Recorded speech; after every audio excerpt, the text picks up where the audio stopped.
If you like what you watch, then don't forget to follow us on Facebook and Twitter for the latest updates on The More Show.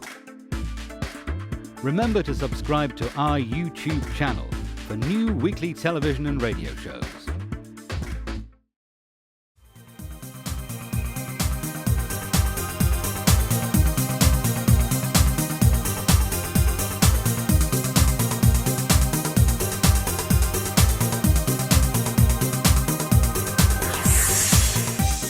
Hello, I'm Kevin Moore and you're now listening to The More Show.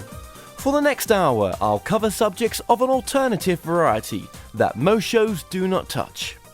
On today's show, I'm joined with co-founder of the Open Minds Forum website, Chris Iverson, to discuss Project Serpo, the alleged exchange between an alien race and the US government. So stay tuned, enjoy, and I'll be right back. Missed a show or a guest? Want to know more about The More Show and upcoming guests? Then log on to www.themoreshow.co.uk. You're listening to The More Show, and here's your host, Kevin Moore. Chris Iverson is the co-administrator for the website openmindsforum.com, a forum which specializes in ufology, exopolitics and paranormal studies. Open Mind now maintains the Project Serpo website, the alleged disclosure in stages of a US alien exchange program, which took place some 40 years ago. Chris Iverson, welcome to the show. Well, thank you, Kevin. Glad to be here. Now, on today's show, we're going to discuss the alleged exchange between an alien race and the US government. But to begin with, Chris, tell us about your work with Open Minds Forum and what the Open Minds Forum is. Sure. The Open Minds Forum was founded in 2005, actually late 2004, and came about with the beginning of Project Serpo. The forum itself was a place for some of the people who had been posting about Serpo on ATS to go once things kind of got out of hand there at ATS. So they wanted a place where they could seriously discuss these items, and one of our co-owners, Bren Burton, there in the UK, had a forum that he actually had in place, but it was not being used at the time. So people started coming over there in late 04 and early 05, as I said, as a place to seriously sit there and discuss Project Serpo. And since then, it has expanded quite a bit to cover really all areas of ufology and phenomenology, and has grown from that initial 50 to 100 members, ex-ATS members who ended up coming over to Serpo, to the point where we are nearly at 5,000 people that belong to the forum. And when we say ATS members, what do you mean there? I should be more specific there, Above Top Secret Forum. And that's where the discussions concerning Project Serpo, once the releases came out, that's where the discussions were first taking place. Okay, so tell me about Project Serpo and how the information came about. Sure. The information first started coming to a gentleman by the name of Victor Martinez, who received an email from a person who called himself Anonymous and claimed to be an ex-DIA, Defense Intelligence Agency, employee who had information concerning an exchange program between U.S. astronauts and a foreign, more than foreign, an alien civilization that became known as the Ebans. The email was later posted as something that was called the first release, as we are now up into the 30s in terms of releases that came out concerning it. But it came to Victor. Victor streamed it to his email list that he already had in existence. And once it hit that, it was decided amongst a few different people that it really needed to be posted on the web for others to see. And that was the point that Bill Ryan became involved, and Bill offered up his time and services to create Serpo.org as a place to archive and put the releases up for everybody to come see. So, is the story connected to Roswell at all? Not necessarily to Roswell, although that may have been a progenitor event to it all. Some of the backstory that we have come to understand, uncorroborated somewhat though, is that beginning with Roswell, there were survivors from the crash there.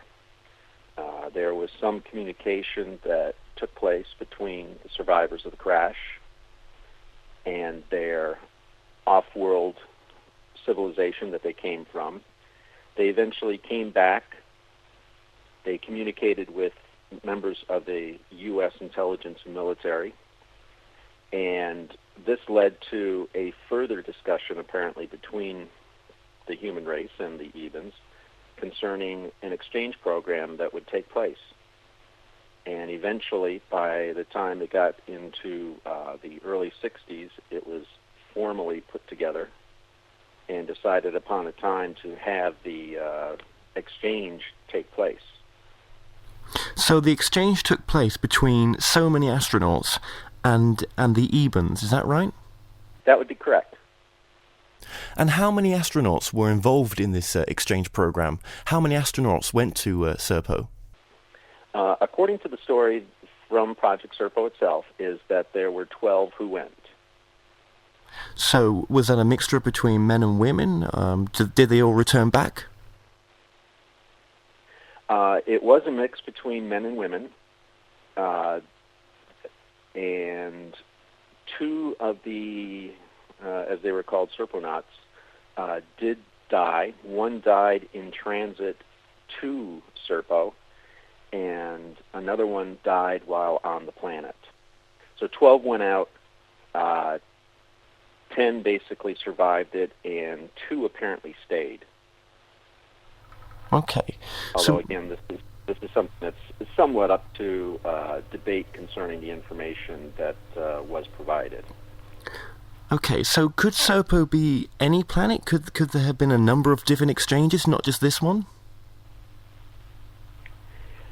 In retrospect, looking back at it, and along with some of the other information that did come up about it, I would say it's very highly likely that Project Serpo itself is somewhat of a cover for actual exchange programs that did occur, either a specific program or multiple exchange programs that did occur, and that this could actually be a compilation or a representative sample of what did happen. And in those cases, there's been some indication that one of the exchange programs did actually occur with the civilization, potentially at Alpha Centauri, and was very similar to this, although it was fewer people than had been indicated in the Project Serpo. But along with that, there were stories perhaps of some other exchange programs that did occur. So again, what you end up with is there were really multiple exchange programs that happened, and this was put together as either a way to assimilate people to the idea that this type of thing did happen, or created as a representative sample for the ones that were out there to be able to get the story out concerning it. It's a little hard to say. It's something that is still actually under active research. So it could be disinformation in the case that, you know, some parts of it are true and there's some of it parts which are false. Would you agree? Absolutely. As with anything that does come out in our field, of course, you end up with the plausible deniability aspect of it that does come out. There are parts of it that just you look at, and on the face of it, you realize that this is really, some incredible information that comes with it. But like any story that does happen, you have to be able to separate the wheat from the chaff. Yeah. Pull apart the parts of it that are disinformation. For instance, the supply list that was provided and some of the contents of the supply list that they apparently took with them tend to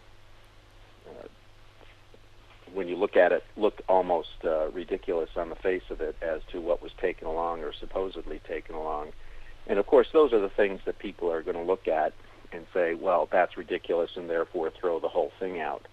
But again, you can't throw the baby out with the bathwater. You have to understand that within this, there is a very high likelihood of a real story of something that did occur. Okay, well, we'll come back to the astronauts that went there in just a moment. Let's just go back to the postings. Does the anonymous source continue to post? Yes. There was information that was received just back here in December, was the latest one, actually. And the information has really less to do concerning the trip itself and more about the exchange program and information than anything else. But yes, there is still contact between Victor Martinez and the anonymous source, which, by the way, turned out to really not be just one anonymous, but a group of people who collectively were gathering and putting this information out. And is this group a retired defense intelligence people? I mean, who is this group? Well, we would certainly like to know. There have been some indications as to who they are. We've tried to follow several different leads, have been unsuccessful to that point. There's been rumors that that there are names that are out there, such as a Gene Laskowski and a Paul McGovern. Not still sure if those are real names or if those are cover names for the individuals. And it's very possible that they are the real people. Yeah. Again, or they could be cover names for people who are still out there and potentially even still active within the community. Now, where were your guys getting their information from? Surely this must be classified documentation. It was. They were retired from the DIA, so this was information that they all had. Although, again, we're not even sure if they are all truly retired DIA or if they were tasked with the dissemination of the information on an official basis in order to get it out as part of the process, the acclimation process for preparing the world for disclosure.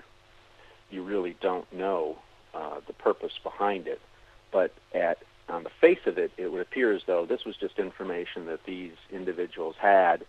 And of course, it's not necessarily any documents that they had in their possession, but knowledge that they left the DIA with as they actively worked on this exchange program or multiple exchange programs. Okay. And have you received any photography at all? There have been rumors of it. In fact, at one point in time, we did receive what were allegedly to be considered photos, which were then proven to be false. There have been various interjections that have occurred in the process where people have unfortunately hacked the account, the email account, for instance, near the beginning, and posted false information.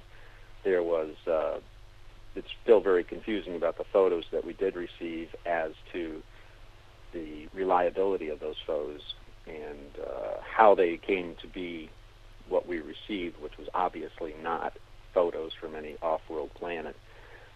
Yet, from other sources we do have, there are indications that they're sitting there somewhere in the government vaults.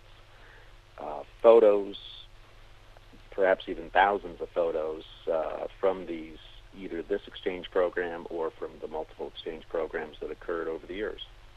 And has this story ever sort of been out there before in the media? There have been, since shortly after this occurred, if you want to call it rumors or stories concerning the fact that there had been an exchange program. Going back to the 80s, in fact, something very similar to this did float out there, that this was in existence and had occurred. Then it had been very, very quiet and not really been discussed at all. It had never really been put out there in terms of something that was a Project Serpo or dealt with Ebans. The story that came out was really fresh in that regard. The research that occurred surrounding it, in terms of the support for it, is that we were able to talk to various people within the military and intelligence arenas and scientific arenas, and more than even in just the United States. That would also incorporate agencies that would be in Europe, and did, from multiple sources, corroborate, although anonymously, the story itself. So you ended up with several different people from different walks of life who would appear to be disassociated from each other, basically letting out bits and pieces of the information that would match and corroborate the story itself.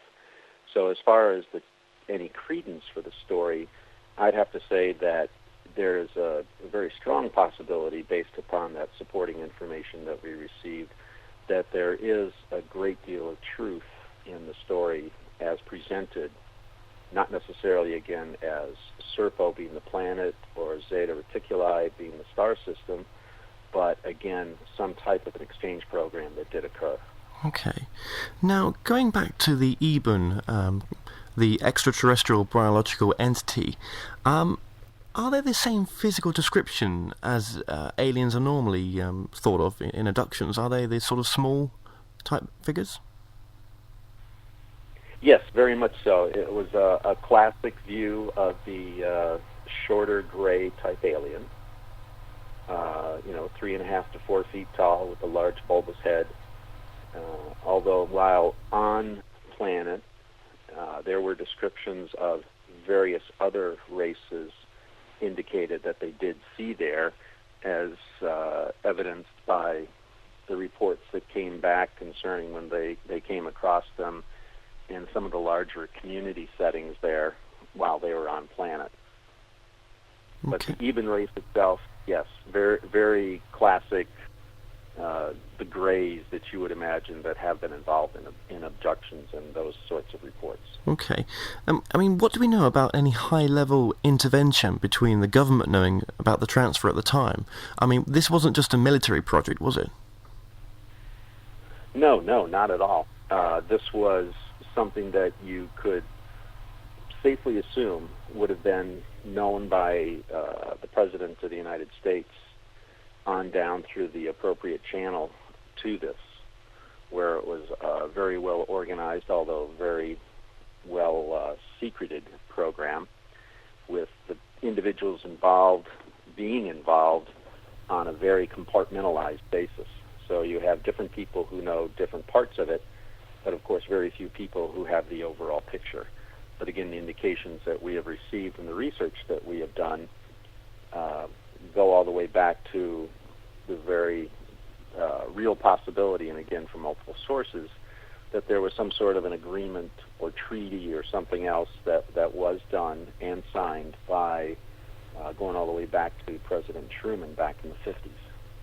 Okay. This is very much like the movie Close Encounters of the Third Kind, where the sort of military board the ship at the end of the film. It makes you think whether people like Steven Spielberg knew more than they let on. Absolutely. That, again, is one of the corroborating pieces of evidence that you do have. Spielberg did have, or does have still, connections within the government and intelligence agencies.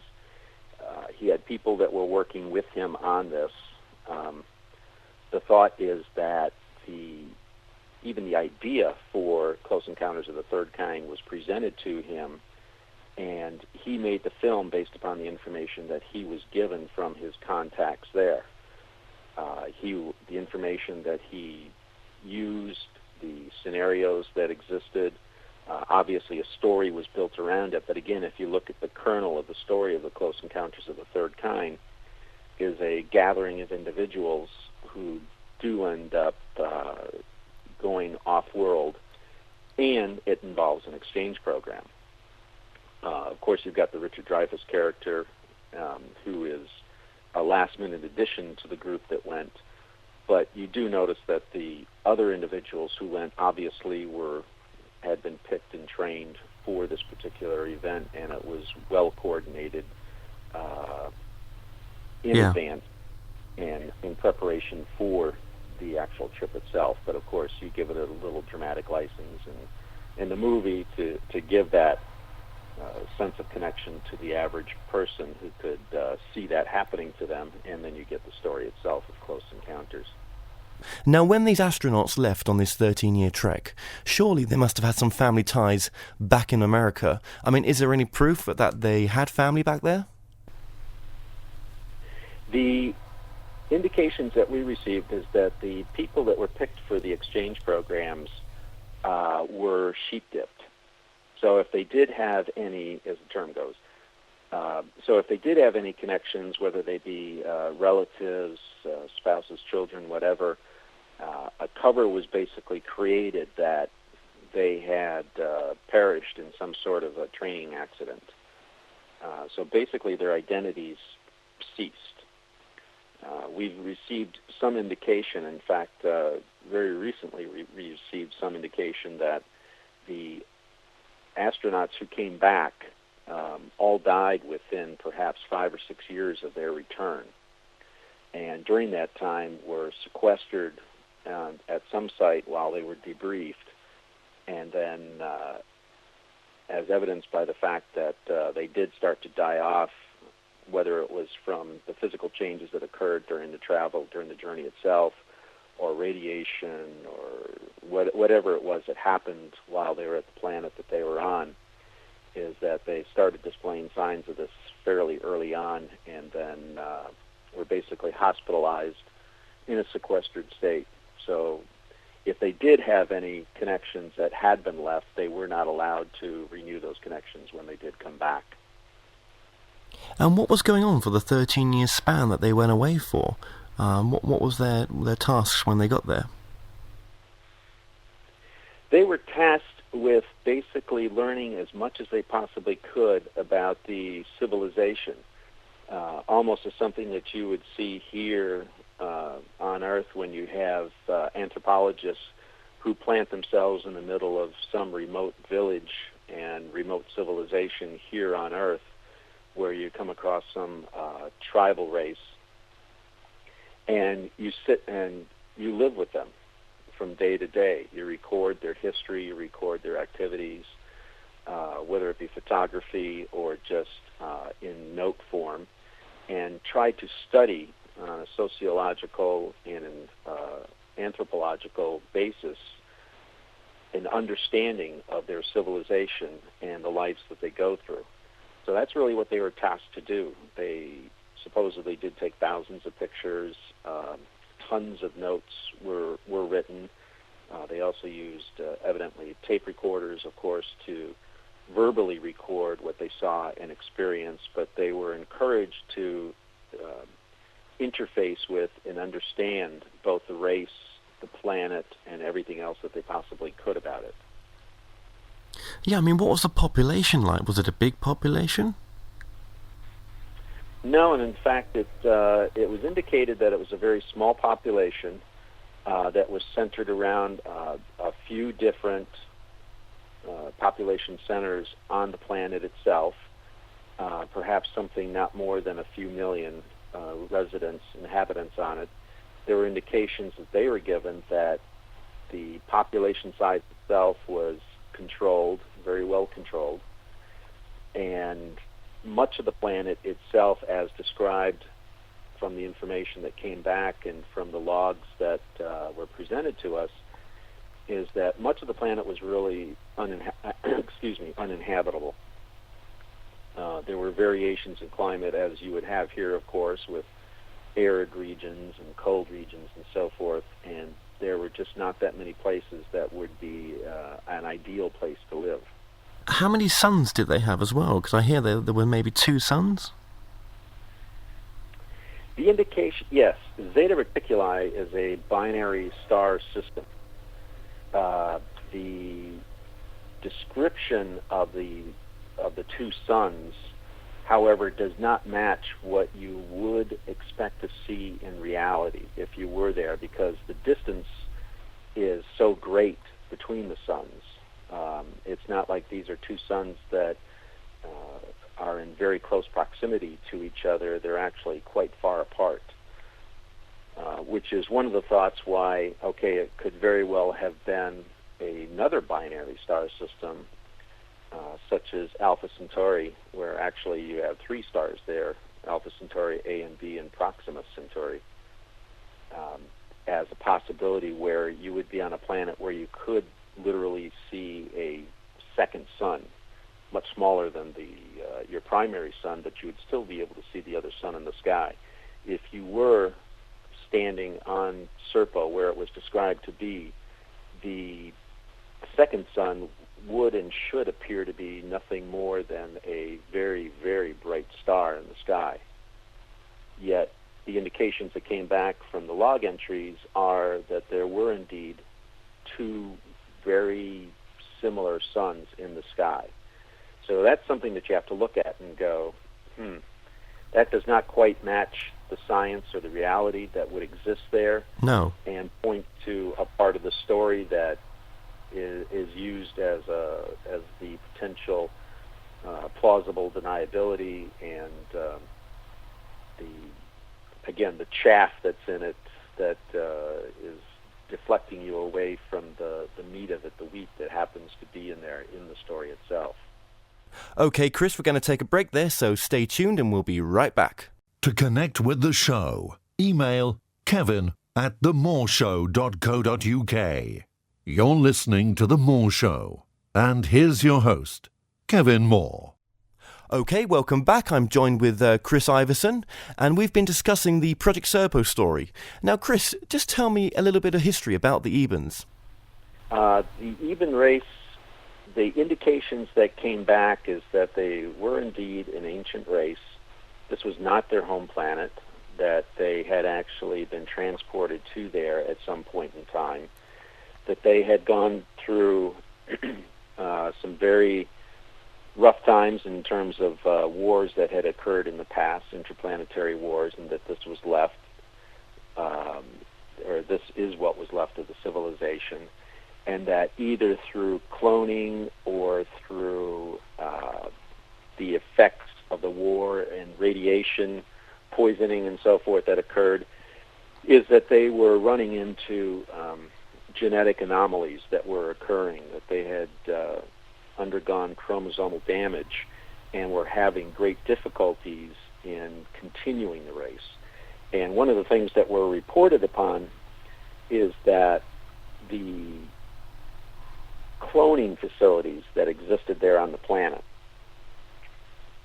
where there were both evidence of human DNA being taken from the astronaut who died there on Serpo, for instance, but there were also several other races where there were beings that were described and evidently were under some type of cloning experiments where they were harvesting genes or harvesting DNA or something like that in order to attempt to improve their own stock, so to speak, because of the damage that had occurred. So that appeared to be one of the basis of the scientific work that was going on there, and what the Eban race was doing to try to keep itself going for the future. Okay, so do they have a long lifespan then? The lifespan, was indicated to, the lifespan was indicated to be greater than what we would have. Again, I'm not exactly sure how they were able to determine it, other than information that they were being fed from the people that they worked with, or the beings that they interfaced with, as they had a couple of Ebans who were assigned to them, as indicated in the releases, who would help them to understand and interpret what they saw, kind of act as their ambassadors and intermediaries with the rest of the race. Okay. And technology-wise, they must have been quite advanced to obviously come visit our planet. Very far advanced, obviously, yes, where they could do interplanetary travel. They were interfacing with several different civilizations and had established trade or some type of diplomatic relations with different races. So obviously they could do that, yet what was indicated and seen on the planet itself was a very simple, very, for the most part, rural type lifestyle that occurred. It wasn't a very advanced where you would see people commonly flying around the planet in their own little helicopters or jet-propelled packs or something like that. Yeah. There was some of that. For the most part, they seemed to live in very simple housing, almost Spartan, really, in their existence and in how they lived. And it was also very communal, where they would eat together, work together. Everybody had very top-down, government-type controlled jobs and work to do for the civilization itself. Okay, so sort of like a high-tech society, but with a low-tech environment as such. Yeah, that would be a very good way to do it, since they had energy that was provided to everybody. They had food that was provided to everybody. Yet they were able to go out there and travel to Earth and other civilizations. Okay. And they were able to do genetic manipulation and genetic work like that. They had powerful defenses. There was one indication at one point in time where there was concern that their planet was under attack, and there were very high-tech response that was made to it, and something that you wouldn't normally see was out there and happening. And then after the threat went away, it was just back to that very rural Spartan existence. Yeah, yeah. And so what did the actual astronauts eat when they was over there? I mean, did they take enough food supply for as many years as they stayed there? They took quite a bit of food supply, and eventually they did start to eat some of the food that was there on the planet. It wasn't known what they were going to be able to do as far as being able to properly digest the food that was there. But yes, they did eventually start eating some of the serpent food that was available to everybody. Okay. And did they ever describe the ship that took them to the planet? I mean, are we talking the classic disc-shaped craft, or...? Well, they were brought up to somewhat of a, if you'd almost want to call it a mothership. The indications is that it was huge. They were only able to see parts of it during a good part of the journey while they were traveling at faster than light speeds.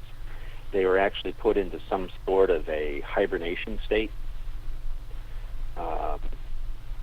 So they really were not able to interface too much with what was going on with the vessel itself.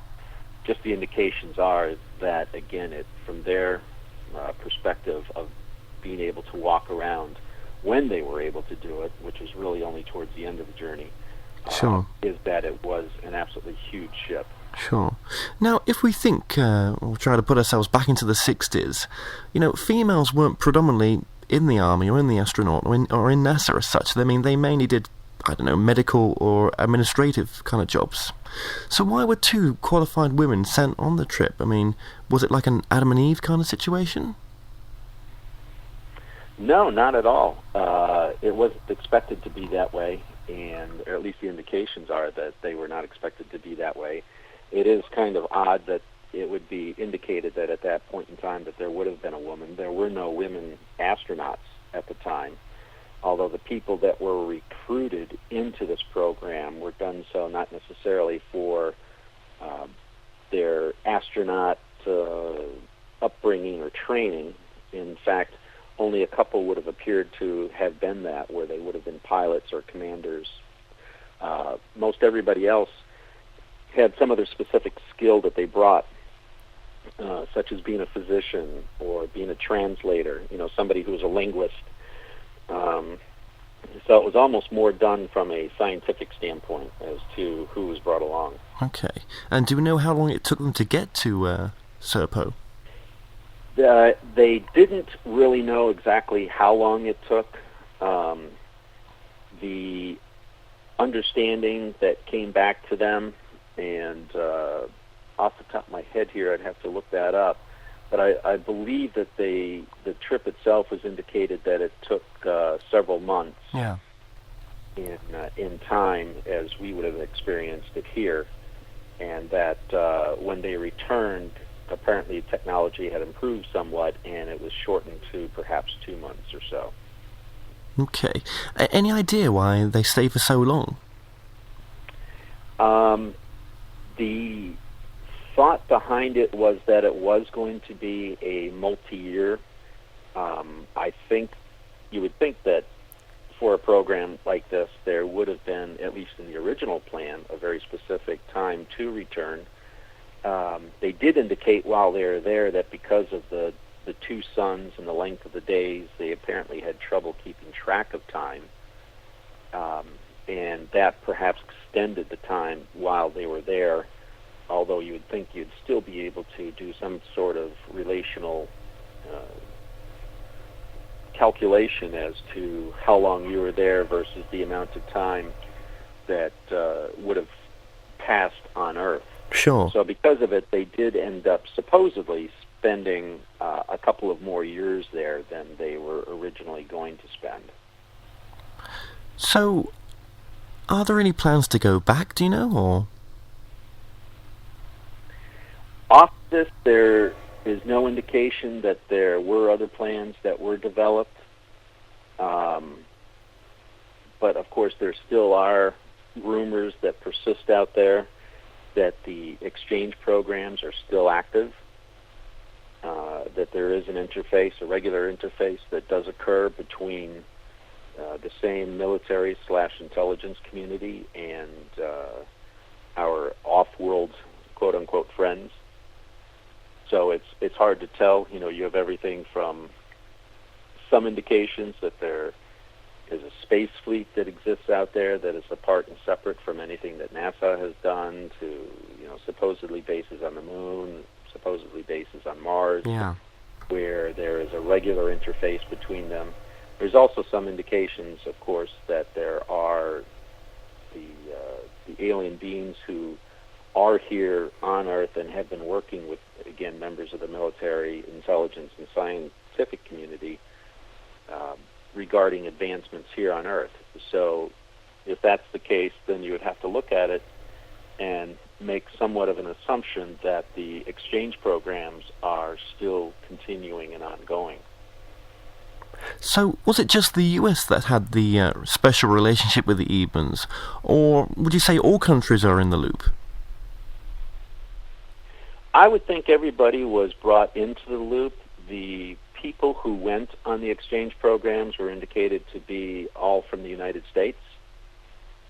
But there are, again, indications from some of the research that we had done from European organizations that they were very well aware of what was going on and participated in the sharing of the knowledge that did come back.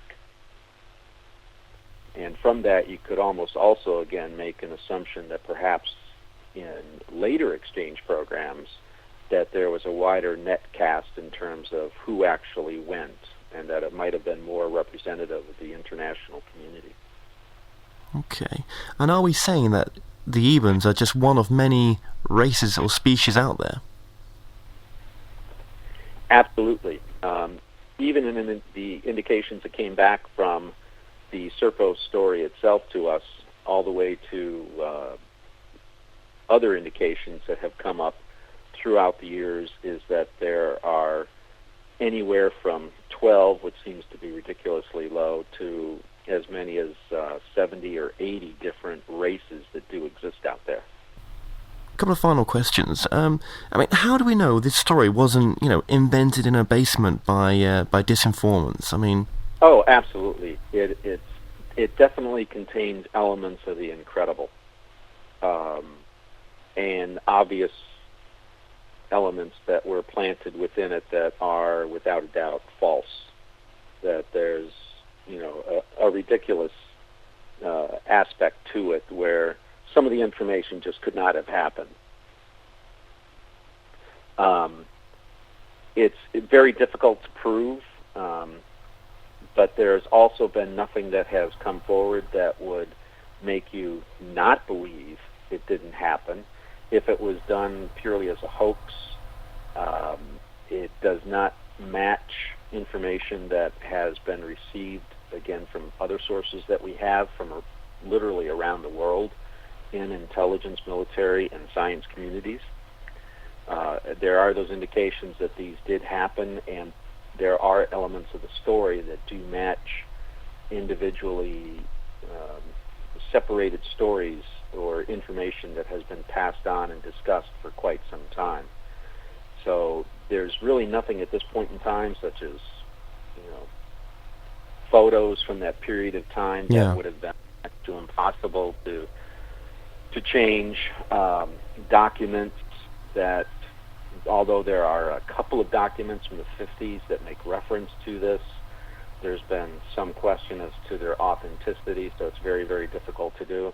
And of course, there's nobody that has really come forward and said, I was one of them, or I was somebody who played an active role in this particular program, and here's what happened, and here's the information surrounding it.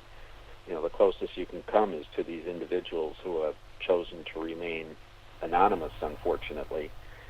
So as to be able to get beyond that, cooked up in somebody's basement at some point in time, to the point of, no, this was real, some of that is just a leap of faith in putting together these very different pieces of the puzzle.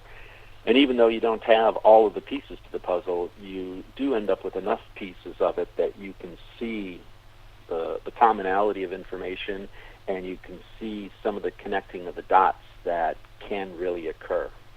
Okay. And have you ever questioned, why you are allowed to talk about this subject? Has that ever crossed your mind? Oh, absolutely. We look at it as, why was this presented? Why is there no attempt to do it? And it does come back to, well, the best possible explanation is that this could very well be part of an acclimation program whereby getting the information out there, and at the same time also looking at it in terms of, this is how the information is disseminated, here's how parts of a story live and die. It could have also been studied that way as a secondary goal of putting this out there. But there's really been, from our standpoint, nothing that's ever been done or occurred to slow us down or stop us from doing what we do. Yeah. However, what is interesting is that, as you can with any forum or website, you can capture IP addresses for people who come visit and or join. And the IP addresses for the guests and visitors come from all over the place in the military and intelligence communities. From NASA to the Army to the Air Force to the federal government, intelligence community, IP addresses. There's been an incredible number of people from those active communities who do apparently keep an eye on and watch what is going on with the forum. So you would have to think that there is some connection with it there. Incredible. And that's your Open Minds forum that you're referring to there? Yes, it is. Yeah, okay. The Open Minds forum and our discussion groups that occur.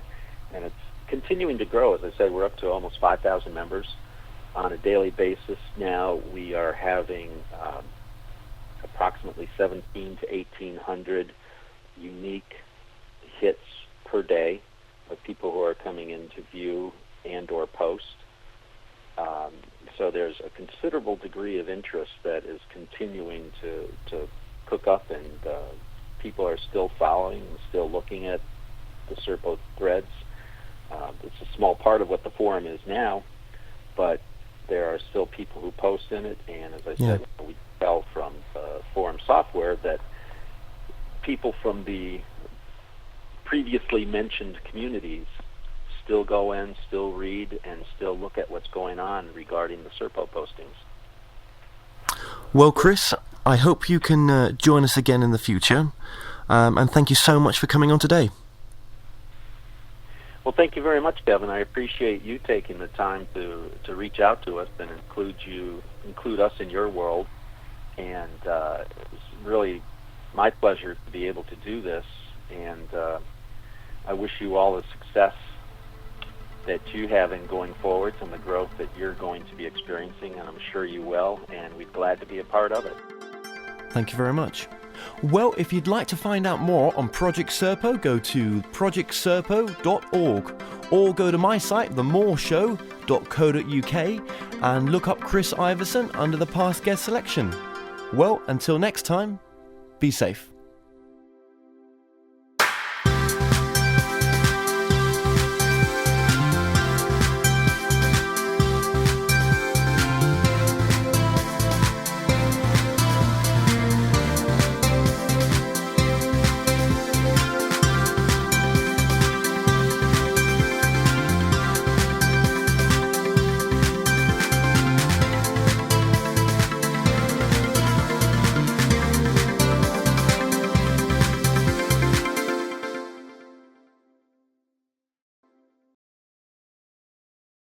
Visit themoreshow.co.uk/shop to purchase products and services from your favourite past guests. If you're new to this site, you can also catch up on the previous television and radio shows through YouTube and the More Show website.